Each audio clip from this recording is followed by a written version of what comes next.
Our webinars have taken us from a small group of believers expectantly looking for the birth of the Messiah. We've gone through Jesus' childhood and an exhausting 3.5 ministry for our Lord. And we find now the Son of God betrayed and hanging upon a cross, crucified between two criminals, and ironically being accused of being the King of the Jews, something he will be one day soon. And the Gospels give us a little bit of a timeline of those agonizing last hours. It started with multiple trials before the Jewish and Roman leaders. And after a long night, Jesus is ultimately condemned to death, and he's delivered to the soldiers early the next morning. And the Gospel of Mark tells us that he was crucified at the third hour. That's about 9 o'clock in the morning as we would understand it. And Mark goes on to provide some more details. He tells us that 3 hours later, at the sixth hour, there was a darkness that came over the land. And that darkness at 6 o'clock translates to noon. So when the sun should have been shining bright, there's this unusual darkness that descends, an eerie dark silence that must have worried those who were nearby. And that darkness lasts for about 3 hours until Jesus cries out and takes his last breath. And so Jesus dies at the ninth hour, 6 hours after being crucified. And really, what an agonizing 6 hours that must have been for Jesus. It's hard to imagine Jesus being in that state for so long. And yet, God was really merciful to his beloved son. God shortened the time. When Joseph of Arimathea goes to ask for the body of Jesus that he might give it a proper burial, Pilate marvels that he's already dead. And that's some evidence that crucifixion would have normally taken a lot longer. But nonetheless, what an incredible 6 hours. And the Gospels give us quite a few details of what took place during that time. Jesus had conversation with the thief that was with him on the cross. Those that passed by mocked Jesus. The soldiers at the foot of the cross parted his garments. Some of the women and the disciples that followed Jesus watched from below. Jesus asked John to care for his mother. A centurion expresses his faith. And finally, Jesus takes his last breath after speaking the last words, "It is finished." But the question we might have is, what was going on in Jesus' mind during those 6 long hours? What was he thinking about? How did he feel? Did he have any doubts about what was happening? Well, this is where the Old Testament fills in the gap that the 4 gospel messages leave. So time and time again, we found that a knowledge of the Hebrew scriptures provides an extra level of detail when we study the life of Christ. And so as we've introduced before, we have these messianic psalms. There's a group of psalms in the Old Testament that provide insights that are not anywhere else. They're messianic psalms that relate to Christ. And even though they were written hundreds of years ago, they speak of events that were happening around Jesus, the things that were happening at the foot of the cross. They contain the actual words that were spoken, maybe by Jesus himself or by those that were his enemies. And they describe feelings that Jesus felt. And this is what I really want to focus on tonight, is that they excitingly provide details of what Jesus was thinking. So we have these incredible psalms like Psalm 22 and Psalm 31 and Psalm 69 that are well known. And they're the ones that contain the thoughts and words of Jesus. They're spoken in the first person, and yet the New Testament identifies that they are the words of Jesus, even though they were written long before Jesus was born. They're his words and they're his thoughts. And we're going to take a look at Psalm 69, and our plan is to consider Jesus' thoughts on the cross. But before we do, think just for a minute, why did God choose to share Jesus' thoughts this way? Why separate Jesus' thoughts from the actual events? We probably would have included them within the Gospels, maybe have an aside or a parenthesis within the Gospels to explain what Jesus was thinking. Why place them in the Psalms? And why reveal them hundreds of years in advance? Why use the pen of David and Asaph to record them long before Jesus lived? Well, I think God had a purpose, and that purpose benefits at least two groups of people. The first being Jesus himself, and the second being us. So if we think just for a moment, by recording them in advance and placing them in the Hebrew scriptures, Jesus had a chance and access to read and meditate upon them. And so the Psalms prepared Jesus for what he needed to do. And as the events took place all around him, they would have given him strength. And they even provided him with words to pray and thoughts to think about and meditate upon. And ultimately, we see them as a strength to Jesus in his last hours. And beyond that, the Psalms are beneficial for you and I because they give us insight into Jesus' spiritual mind and how he overcame temptation. And they provide us confidence that the Bible is divinely inspired. Imagine how God was able to inspire David, say, to write words that were sensible and applicable to him, and at the same time were applicable to Jesus hundreds of years later. You see, that's one of the ultimate proofs of God's foreknowledge. And so the Messianic Psalms provide irrefutable evidence of God's omniscience. And that's a word that means, that God knows everything. So let me take you through Psalm 69. And I think you're going to be thrilled to see the connections. And even though this psalm is amazing, all the other Messianic Psalms are equally incredible. So as we read through these verses, just try to remember that these were written by David. So our first indication that this psalm, Psalm 69, refers to Jesus is found in verse 3. Just like Psalm 22, it refers to Jesus being thirsty. And from what we understand about crucifixion, this was one of the main traits of those that were crucified. And the Gospel of John provides us the parallel. In John chapter 19, Jesus proclaims, "I thirst." And the amazing part of this is that Jesus speaks it aloud. And I think what Jesus wanted was that everyone who was there to recognize the parallel to the Psalms that they should have known. Because we're told here that Jesus said this to fulfill Scripture.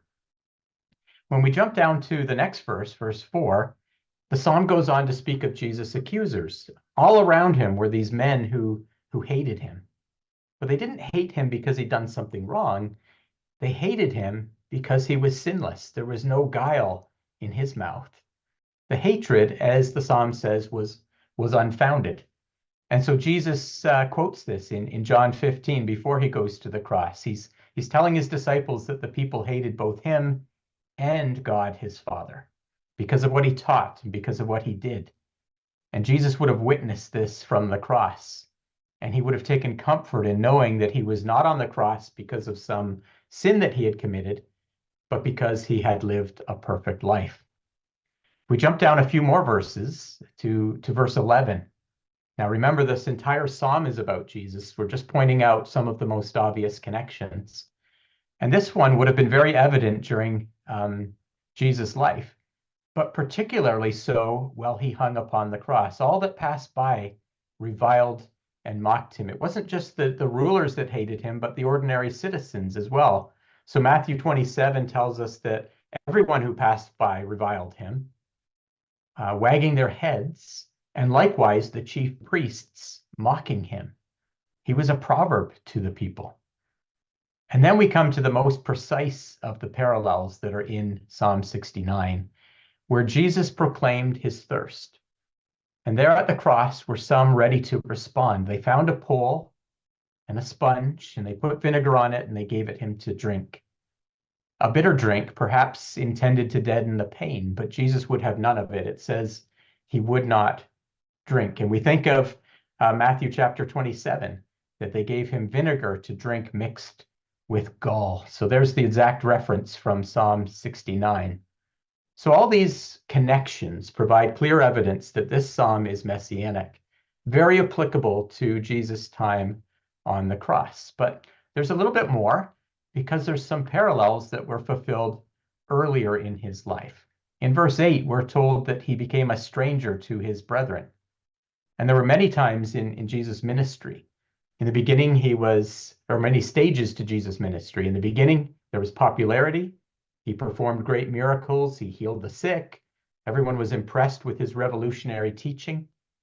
But as the ministry continued, the tide turns against him. The leaders were threatened. The people couldn't understand his message. He wasn't delivering them from Rome. And so even his family turned against him. It says in John 7 that his brethren didn't even believe in him. And Jesus would have contemplated this as he hung upon the cross. And this is alluded to when he speaks to his mother from the cross, and he entrusts the care of his mother to one of his disciples, to the care of John. And then in verse 9, the zeal of thine house has eaten me up. This is a verse that's quoted when Jesus casts the money changers from the temple in Jerusalem. And so Jesus would have been thinking through all the events of his life. These are the thoughts that would have passed through his mind, even though they happened earlier. And what we have then is pretty ample proof that Psalm 69 is applicable to Jesus. It's a record of what he was thinking about on the cross. And what I want to point out is that what we have is an incredible proof of God's foreknowledge. God knows absolutely everything. And only God could have inspired David to write these words that would have double application. It makes me think of a verse that describes God's omniscience. It says in Romans chapter 4 that God calleth those things that be not as though they were. He was able to describe these events and these thoughts hundreds of years before they happened. It's what sets God apart from others. He knows the end from the beginning. Notice the other attribute of God that sets him apart. He can raise the dead. It's very applicable to what's going to happen right after, in a few days after the crucifixion. So our God is both all-powerful and all-knowing. So that's really the takeaway, that the Bible was written and inspired by God. And we have this amazing proof that God had a plan from day one that involved his son, and he's able to weave that into the Psalms hundreds of years in advance. He had a plan 4,000 years before his son was given as a sacrifice, and he weaves it throughout the scriptures. But I want to leave you with one other concept, because once you understand that Psalm 69 is messianic, that it does refer to Jesus, what you can do is you can read the rest of the psalm. And I encourage you to do that, because it will give you amazing insights into what Jesus was thinking about, what was going through his mind. And what I've pointed out so far are the thoughts and events that are recorded in the Gospels. But what's left now is totally new information, details not given in the New Testament accounts. The Psalms are like a fifth gospel. And so here's some of the things that I picked up in Psalm 69 as I think about what Jesus was thinking about. Verse 2, Jesus says, and we've quoted part of it, that his throat was dried, that he was thirsty, but Jesus also said he was weary of crying. We have evidence of his emotion. You see, the things Jesus was going through, they were real. They were real temptations and trials. Hebrews 5 tells us that he had strong crying and tears. Verse 13, we see his dependence on prayer. In verse 15, he talks about the fact that he doesn't want the pit to shut her mouth upon him. He's referring to the grave. And we think of the prayer in the garden that he wished that there could be another way, but he was willing to do it God's way. In verse 20, we're told that he looked for some to take pity, but there was none. You know, Jesus had to bear this alone. Almost all of his disciples had forsaken him. And in fact, Jesus spends most of his last days not being strengthened by his disciples, but preparing them and strengthening them for the time that they would lose him. What Jesus had were these Psalms to give him strength and hope. And even this verse, which really might come as a bit of a surprise to you once you attribute it to Christ, is that Jesus is thinking about the fact that God would pour out indignation upon those that had put him to death. Perhaps we only think of Jesus' words, "Forgive them, for they know not what they do." But there were those who knew what they were doing. And for them, Jesus prayed for God's judgment because, you know, forgiveness is not universal. Unfortunately, part of God's righteous plan involves holding those who are wicked accountable. And these are all things that Jesus understood. So when you connect Psalm 69 and Psalm 22 and other messianic psalms with the New Testament, we get a much fuller picture of what was accomplished on the cross. Now, I want to conclude in John's Gospel. We're in the final moments of Jesus' life. It's the very end. And there's, I think, an interesting description that we should contemplate just for a moment. So here in John 19, Jesus has been on the cross for 6 hours. His thirst had probably been intense for some time. But what it says is that Jesus, when he knew that all things were now accomplished. Well, what does that mean? Well, it meant that everything in Psalm 69 and in Psalm 22 and in Psalm 31 and all the other Psalms and all the other scriptures, all those things that Jesus knew so well, Jesus knew that they had been accomplished. God's work was fulfilled. But as he's thinking about it, there's one thing that hasn't quite happened. They haven't offered me that sponge filled with vinegar. And so what does Jesus do? He exclaims, I thirst. He understood that Psalm 69 needed to be accomplished. How in tune was Jesus, even in this agony upon the cross, with the will of his Father? And so after he had received the vinegar, Jesus spoke his final words. He said, it's finished. Everything's been accomplished. And at that moment, he gave up the ghost, or as we understand it, he gave up the breath of life. He took his last breath because Jesus had accomplished everything that God had determined and revealed to him in the Old Testament.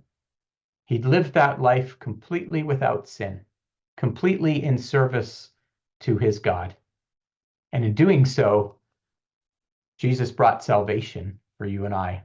It's a wonderful story, and for me, it just really comes alive when you're able to connect it with Psalm 69 and others. So thank you very much for joining us this evening.